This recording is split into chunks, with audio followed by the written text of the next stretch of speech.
Rumah itu sebenarnya orang tua saya tidak menyetujui karena kita hanya berangkat bertiga. Itu kayak pisah dari rombongan. Nah, ternyata di samping saya itu ada pendaki lain, tapi dia bermuka pucat, kayak ada orang jalan kelilingin tenda. Lagi ternyata ada sosok kayak perempuan di depan itu tapi cantik. Bapaknya itu tanya di posko itu, "Iki orang sing aneh-aneh ya?"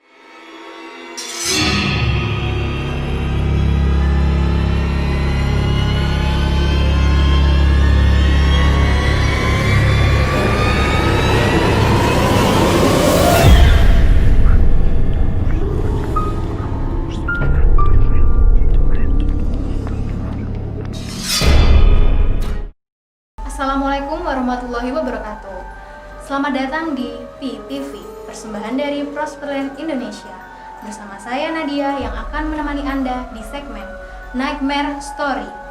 Di segmen kali ini saya akan ditemani Mbak Restri yang akan menceritakan pengalaman horornya. Selamat malam Mbak Restri. Selamat malam. Mbak Restri mau menceritakan pengalaman horornya mana? Saya akan menceritakan pengalaman horor saya di salah satu gunung terpanjang di Jawa Timur, yaitu Gunung Argopuro. Namun sebelumnya jangan lupa like, komen, share, dan subscribe channel YouTube ini ya. Dan pastikan kalian nonton video ini sampai akhir cerita, karena saya akan membagikan kuis dengan total hadiah sebesar Rp750.000. Baiklah, nggak usah berlama-lama lagi. Jangan ngaku pemberani kalau belum nonton Nightmare Story. Silakan Mbak Restri. Ya, jadi rencana pendakian ini sebenarnya kita bersembilan yang berencana untuk mendaki di awal tahun kemarin, bulan Januari. Tapi berhubung yang bisa hanya 3, yaitu cowok 1, cewek 2, aku dan temanku. Jadi kita hari Jumat di bulan Januari itu nggak tahu tanggal berapa, kita memutuskan untuk berangkat ke Argopuro. Tapi kita memilih melewati Probolinggo, bukan lewat Situbondo. Terus dari rumah itu kan kita nginep di rumah saya dulu, anak 2 itu. Nah, dari rumah itu sebenarnya orang tua saya tidak menyetujui karena kita hanya berangkat bertiga. Katanya kan kalau bertiga itu nanti ada apa-apa gitu kan, ganjil. Tapi saya berbohong ke orang tua saya bilang di sana itu beramai. Yang bener beramai sih sama pendaki lain. Terus kita berangkat sekitar jam 2 jam 3 dari rumah, jam 3 pagi. Nyampe di posko itu sekitar jam 6 pagi. Sampai di posko bener cuma hanya kita bertiga, tidak ada pendaki lain karena waktu itu bukan liburan. Sampai di posko ada bapak yang jaga posko itu bilang, "Ini cuma bertiga." "Nggih Pak." Nah di situ bapaknya itu udah bilang, "Yakin bertiga?" Gitu, seperti meyakinkan saya kalau bakal ada apa-apa gitu. Terus diceritain kalau di atas tuh biasanya banyak yang ganggu gitu, sering-sering berdoa, sering-sering berbisik. Terus jam 12 kita berangkat. Kita cuma diberi peta kertas itu. Dan di sana itu banyak percabangan. Kita sempat nyasar awalnya. Alhamdulillah ketemu sama petani sana. Terus kita diantar sampai ke posko 1. Sampai ke posko 1 kita istirahat. Di posko 1 itu kita masuk ke hutan damar. Di hutan damar itu benar-benar udah gelap. Padahal itu jam 12 siang, tapi posisinya tuh gelap. Terus kabut semuanya tertutup. Dari situ kita sempat mikir kayak nyasar, kayak ini bukan jalannya, tapi kita lihat peta ternyata benar itu jalannya. Terus kita istirahat sebentar, baru masuk di hutan damar. Di situ saya sendiri yang melihat kanan kiri saya itu banyak makhluk-makhluk halus kayak genderuwo gitu kanan kiri. Saya kira cuma saya yang ngelihat, ternyata teman saya yang cowok ini juga ngelihat dan merasakan banyak di situ. Terus sempat ada sosok yang kayak nabrak ke saya, kayak berusaha masuk. Saya terlemas, pucet. Terus akhirnya teman saya yang cowok ini berusaha nenangin. Terus nyuruh saya istirahat. Setelah istirahat saya tetap masih pucet, masih down. Akhirnya teman saya yang cowok ini memutuskan untuk ayo kita turun. Kita nggak usah lanjutin perjalanan ini. Tapi saya mikir lagi, masa udah jauh-jauh dari Jember, terus nyampe Probolinggo cuman udah gini aja mau turun. Nah saya bilang, istirahat. Saya minta 10 menit aja buat istirahat. Nah, di situ saya sambil berdoa. Gak tahu berdoa apa aja, yang penting surat-surat pendek saya baca semuanya. Terus sekitar 10 menitan saya alhamdulillah kembali normal lagi. Terus lanjut perjalanan, suram di situ benar-benar gelap, gak ada cahaya sama sekali, gak ada cahaya yang tembus. Terus kita harus nyasar karena banyak percabangan dan gak ada tanda sedikit pun. Kita lihat peta, di Di situ juga bingung karena petanya kan hanya gambar fotokopian. Terus mau nelpon ke bapak yang di posko, ternyata sinyal sudah nggak ada. Di situ memutuskan untuk istirahat lagi. Terus kata teman saya diceritain sudah di Jember ini waktu pulang. Itu saya sempat di waktu di hutan Damar itu kayak pisah dari rombongan. Dan saya merasa di situ saya ngikutin seorang anak kecil kayak anak petani, tapi ternyata bukan anak petani. Dan untungnya teman saya memanggil saya. Terus saya udah kembali melanjutkan perjalanan lagi. Hujan itu benar-benar badai, kita cuma bertiga. Udah stop dari perjalanan situ, kita on kamera kan, teman saya YouTuber juga buat konten. Ternyata di situ kameranya nggak berfungsi sama sekali, kamera handphone pun nggak berfungsi. Terus di situ ada suara-suara aneh yang sempat terekam. Terus akhirnya teman saya memutuskan untuk tidak on kamera lagi, melanjutkan perjalanan. Biasanya kan dari posko 1 keluar dari hutan Damar ini sekitar 3-4 jaman. Nah, tapi kita sampai sore jam 3 itu belum keluar dari hutan itu.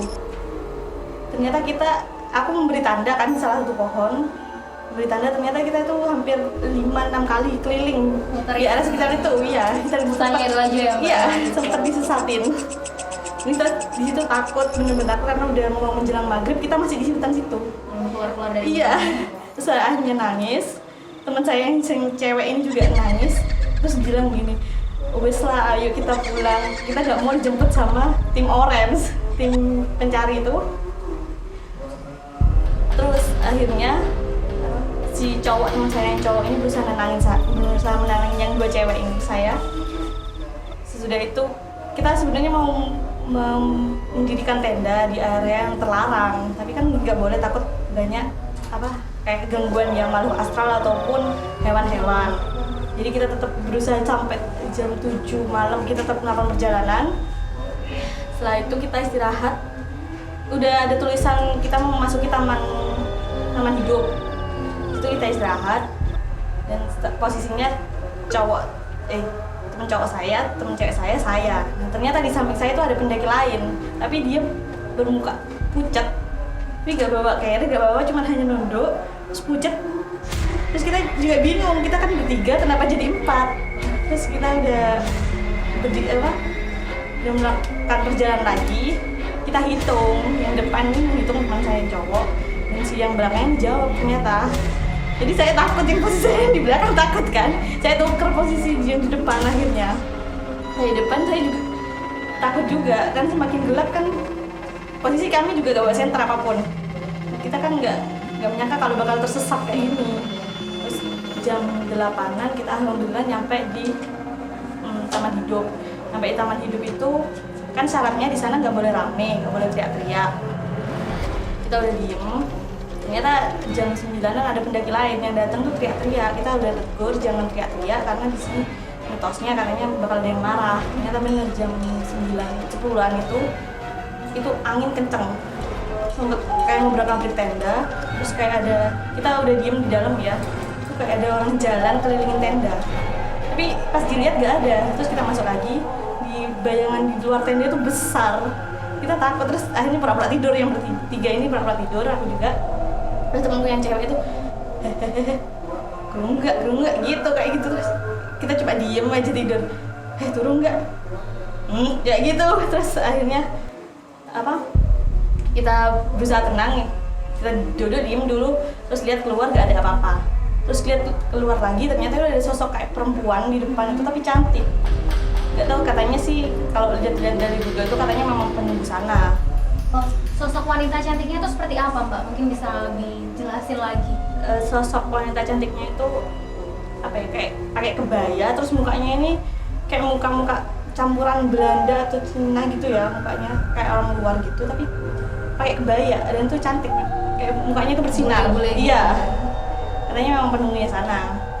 Terus sekitar jam 12-an kami tidur lagi, dan disitu ada suara teriakan kayak orang jatuh teriak minta tolong. Di situ saya langsung keluar tenda. Untung teman saya menarik saya, ternyata teman saya tidak mendengar suara apapun. Terus jam 1 tenda kita diganggu lagi. Barang-barang kita kayak dilemparin, tapi nggak ada orang sama sekali.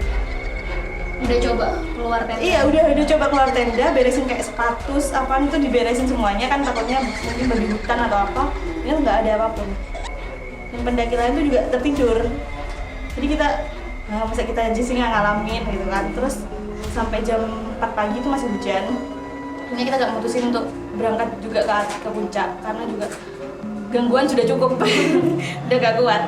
Terus akhirnya kita nginep semalaman di sana. Paginya itu kita alhamdulillah nggak dapet gangguan. Kita perjalanan turun itu sebelum perjalanan kita sempat ada gangguan lagi. Situ kita melihat kakinya teman saya tuh dipegangin sampai dia nggak bisa jalan. Dipegangin gimana nih Mbak maksudnya? Ada sosok, nggak tahu sih sosok apa itu, yang teman saya yang cowok yang lihat tuh katanya kakinya dipegangin. Teman saya cewek emang nggak bisa jalan waktu itu sakit, padahal dia sendiri nggak jatuh. Terus akhirnya ada pendaki yang lain tuh yang bisa nolongin. Ya mereka nggak tahu baca doa apa. Terus kita barengan sama itu.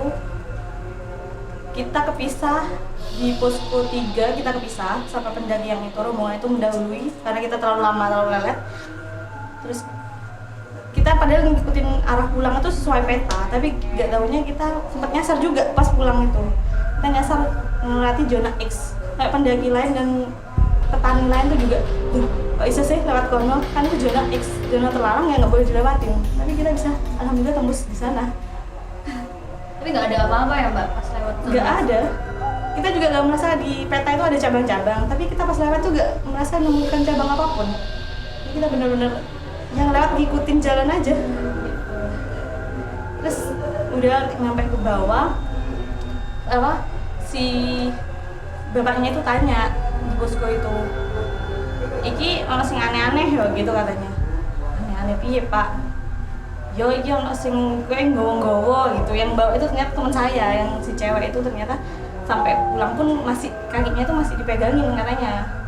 Terus sama si bapak itu akhirnya kayak dikasih ramuan aji-aji gitu. Tapi sampai di Jember pun masih rasa berat. Iya. Ini diulang lagi di Jember di ke orang pintar gitu. Ini dia cerita dari Mbak Restri. Mungkin ada hikmah yang bisa disampaikan Mbak? Jadi kalau melakukan pendakian itu yang pertama minta izin ke orang tua terlebih dahulu. Kalau orang tua nggak ngizinin ya jangan maksa, biar nggak jadi yang fatal. Yang kedua kalau bisa kita jangan ganjil, jangan bertiga lah pokoknya, karena kalau ganjil itu kan katanya yang nambahin nanti yang genepin tuh makhluk lain. Yang ketiga berusaha jangan omong kotor saat di atas, jangan berisik, itu sih sampai melakukan. Sebelum kita akhiri video ini, saya akan berikan satu pertanyaan, yaitu gangguan apa yang dialami oleh narasumber ketika berada di Taman Hidup? 3 orang yang beruntung akan mendapatkan hadiah berupa voucher menginap di apartemen Jember Town Square dan voucher belanja dengan senilai Rp500.000. Terima kasih kepada Mbak Restri yang udah berbagi pengalaman horornya. Buat kamu yang ingin berbagi cerita horor, silahkan kirim melalui email jembertownsquare@gmail.com. Saya Nadia pamit, sampai ketemu lagi di cerita horor berikutnya. Wassalamualaikum warahmatullahi wabarakatuh.